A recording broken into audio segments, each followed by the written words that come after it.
Hey Chem Kids, Campbell here. In our next unit, we're going to study thermodynamics. And in this video, we're going to talk about the difference between heat and temperature. So let's get to it. If you remember in our last unit, we talked about the fact that the speed of a molecule was related to the temperature, right? That came from kinetic molecular theory because temperature is a measure of the kinetic energy of the molecules, and kinetic energy is the energy of motion.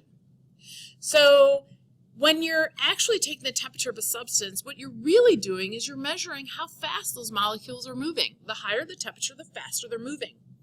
Now, unfortunately, we tend to use heat and temperature kind of interchangeably, and that's not true because temperature is something we measure, whereas heat is actually a process. It's the flow of thermal energy from one object to another. So it's a transfer of energy. And usually when we transfer energy into something, we do increase the speed of the molecules. But honestly, that doesn't always happen. But that's something you can learn about in physics. Now, the SI unit for heat is the joule. And that's actually the unit of all types of energy, named after James Joule. Let's get back to this idea that heat is the flow of thermal energy. Now, thermal energy flows always from warmer to colder. So we say that heat flows from hot to cold.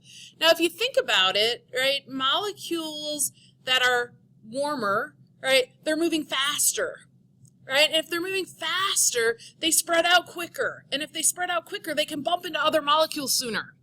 And the colder molecules are moving slower. So when these hot molecules come and they bump into them, they transfer some of their energy to those colder molecules. So that's why heat flows from warmer temperatures to colder temperatures. If you think about holding a coffee mug or hot cocoa, right? If you're like as a parent, I've been to a lot of cold soccer games, and I like to buy hot cocoa and I hold it in my hands because what happens is there's the flow of thermal energy from the high temperature hot cocoa, which transfers to the cup, into my hands. So the cup gets cooler while my hands get warmer. Of course, then the hot cocoa gets cold. If we hold an ice cube, the exact opposite thing happens. If I'm holding onto an ice cube, right, ice cube has a much lower temperature than my hand, so heat flows out of my hand and into the ice cube. So the ice cube's sucking the heat out of my hand. So my hand gets colder while the ice gets warmer, and it starts to melt. Now, some things actually heat up faster or cool down faster than others, and this is due to something called specific heat. Specific heat is symbolized by a C, and it's a property of a material. Its exact definition is it's the amount of heat, which is the amount of energy, that's required to raise the temperature of 1 gram of a substance by 1 degree Celsius. So something that takes longer to heat up, something that takes a longer time to raise its temperature, must have a higher specific heat. A good example of that is water. If you think about being on the beach on a really hot sunny day, that sand gets super hot, right? So you have to like run into the water so you don't burn your feet. And it's because land heats up faster because it has a lower specific heat value than water. Water actually has a very high specific heat compared to almost all other substances. And so that means that it heats up slower, it cools down slower, and that's good because it actually helps to moderate the temperature changes in areas of land that are surrounded by water. And so water when it's cool, stays cooler longer than land or anything else that's in the water. Now, one way to measure specific heat or determine the specific heat of an unknown material is something called calorimetry. And we're actually going to do a lab using calorimeters, and we will measure the heat gained by the water as we put a hot metal into it and measure like the temperature change. So we're going to measure the heat gained as the metal cools to determine the specific heat of the substance. And we'll be doing that using calorimeters. And here is the calorimeter that we're going to use in lab. But you'll have a thermometer in here, you have a little stirrer, there's a cover, and this has a little insulating wall. So calorimeter, and calorimetry is what we're going to do to figure out the specific heat of some metals.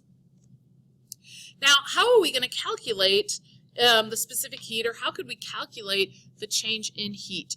Well, this is an equation you'll need to know. Q is equal to MC delta T. I call it Q is equal to MCAT, because it kind of looks like a cat on the end. Q is equal to MCAT. What Q stands for is the amount of heat that is given off or absorbed. And the unit, of course, is joules.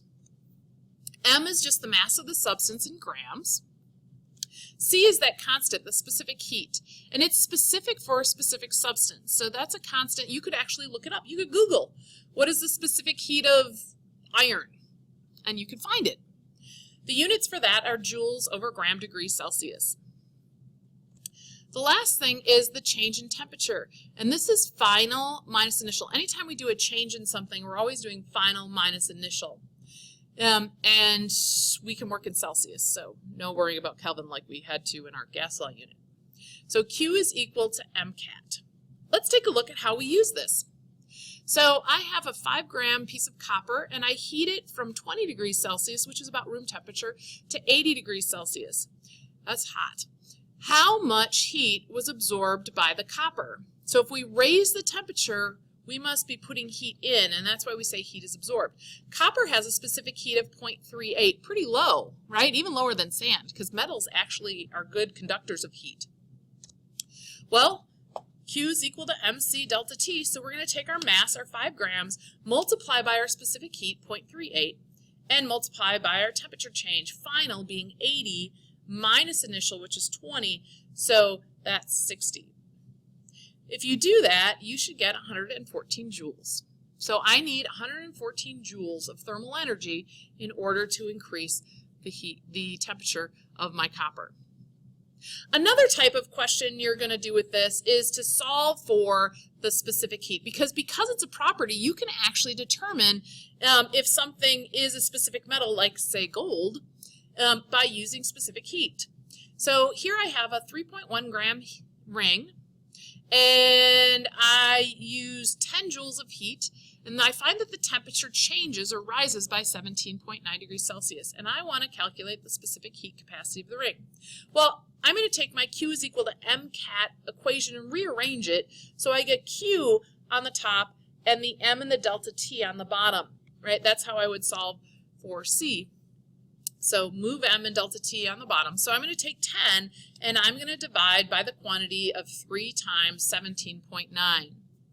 If I do that, I will get 0.18 joules per gram degree Celsius. So I get a specific heat that's actually really low. This stuff heats up pretty fast.